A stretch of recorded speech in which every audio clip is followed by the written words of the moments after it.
Herkese merhaba arkadaşlar, ben Sezer. Kanalıma hoş geldiniz. Bugün sizlere Game Power EVO 3 klavyesini tanıtacağım. Bu klavyeyi tanıtmamın sebebi ben bu klavyeyi alırken YouTube'da hiç bu klavyenin tanıtım videosunu çeken bir video görmedim, yani çekilmiş bir video görmedim daha doğrusu. O yüzden ben çekeyim istedim. Alacak olanlara da hani yani izlemesini öneririm. Çok profesyonel bir çekim olmasa da ve bu YouTube'a koyacağım ilk video olacak bu arada. Yani açıkçası ben bu klavyeyi almadan önce birçok kötü yorumla karşılaştım. Mesela bir ay sonra işte kullandım. V tuşu bozuldu.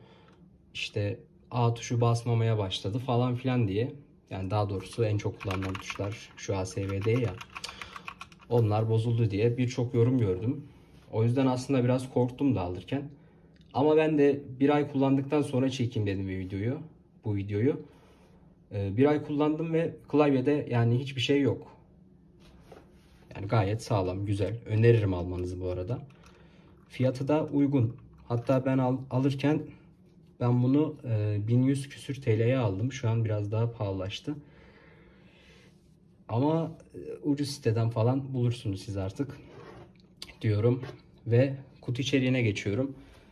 Arkadaşlar kutu bu şekilde geldi. Güzelce korumaları falan vardı, yani klavyeye hiçbir hasar olmamış. Hiçbir hasar verilmeden geldi güzelce. Şu kutunun içeriği hiç okumayacağınız şeyler var. Kağıtlar var.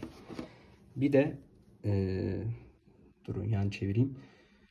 Bu serisi var. Bendeki EVA 3 ve neden EVA 5 almadığımı da sizlere söyleyeceğim. İkisinin fiyatı da aynıydı bu arada, EVA 3 ile EVA 5'in fiyatı aynı. O konuya da değineceğim.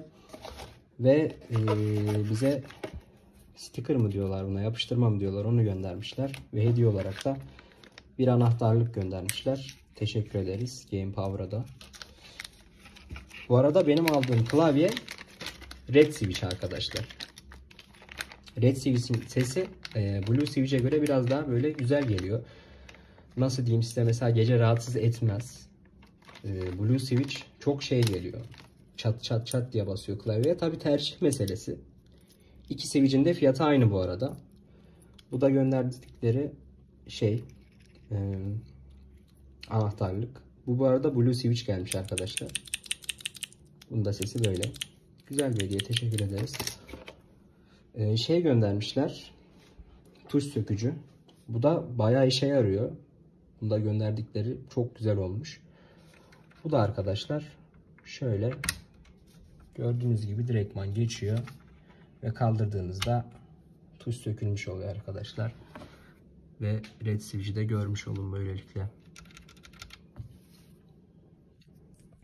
Ve bu klavyede en sevdiğim özelliklerden bir tanesi bunun kablosunun çıkıyor olması arkadaşlar. Bunu çıkarttığınızda bu klavyeyi rahatlıkla yani kutusuna kaldırabilirsiniz, taşıyıp başka yere götürebilirsiniz. Yani vesaire vesaire. Arkasını da göstereyim. Arkası plastik. Buralar şey olmuş. Yüksek yapılmış. Yani klavyede bir şey yok. Adını unuttum.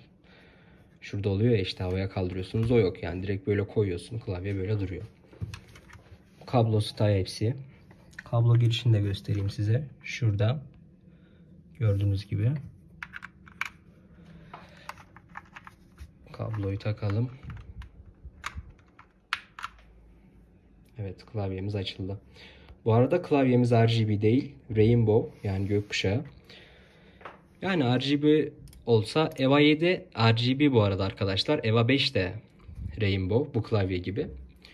Şimdi EVA 5 ile EVA 7'nin farkını söyleyeceğim size arkadaşlar.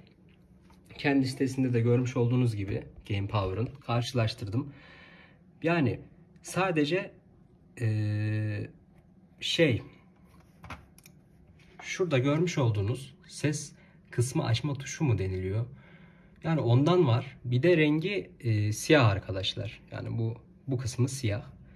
Bizdekinin beyaz. Yani ben neden EVA 3 tercih ettim derseniz EVA 5 yerine. Yani şu benim için çok önemli bir özellik değil. Ve ben klavyenin bu kısmının beyaz olmasını istedim. Hani mouse'la falan da uyumlu olmasını istedim. O yüzden yani ben beyaz tercih ettim.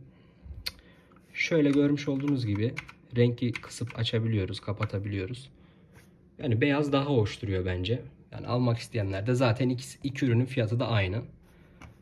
Hatta ben şaşırmıştım neden bu iki ürünün fiyatı aynı diye. Sadece şu eklenmiş. Yani ona rağmen fiyatların aynı olması beni şaşırttı. Ama ben EVA 3'ü tercih ettim.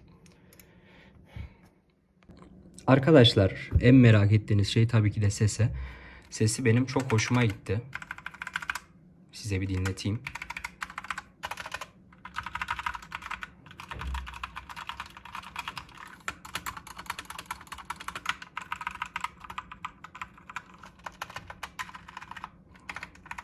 Yani sesi görmüş olduğunuz gibi bu şekilde. Ve tabii ki de en son driver'ına geldik. Driver da bu şekilde arkadaşlar. Driver'ın da bir sürü ledlerin şeyleri var. Nasıl diyeyim size? Efektleri var işte. Bir sürü var. Yani istediğinizi yapın. Ben birkaç tanesini göstereyim. Mesela oyun özel anahtarı şöyle sadece ASDV ile şuralar açık kalıyor. Yani ben aydınlatmasını sevdim. RGB olmamasına rağmen çok güzel yani bence. Nefes falan var arkadaşlar. İşte böyle klavye yanıp sönüyor. Bas ve yok et var. Bu benim aşırı hoşuma gidiyor. Mesela bastığınız tuşun rengi şey oluyor. Gördüğünüz gibi kapanıyor. Tekrardan yavaşça yeniden açılıyor. Neon Stream var. Bu şekilde. Tabi normalde çok güzel gözüküyor ama kameradan dolayı çok belli olmuyor arkadaşlar. Yoksa geçişler falan çok efsane yani. Ben çok aşırı hoşuma gitti. Yayıncı var. Yayıncı bu şekil. Birkaç tane daha gösterip sizde çok sıkmadan şey yapacağım. Başka ne var? Yani böyle bir şey var. Yani gördüğünüz gibi klavyeyi önerir misin derseniz tabii ki de öneririm. Fiyatına göre çok güzel. Hatta fiyatında daha çok artacağını düşünüyorum ben. Geç olmadan alın diyorum. Ve videomu burada sonlandırıyorum. Acemiliğimin kusuruna bakmayın. Yani ilk videom ve hani öyle bir bilgilendirme için çektim. Yani çok profesyonel değiliz. Yorumlarda yanlış söylediğim bir şey varsa siz düzeltirsiniz arkadaşlar.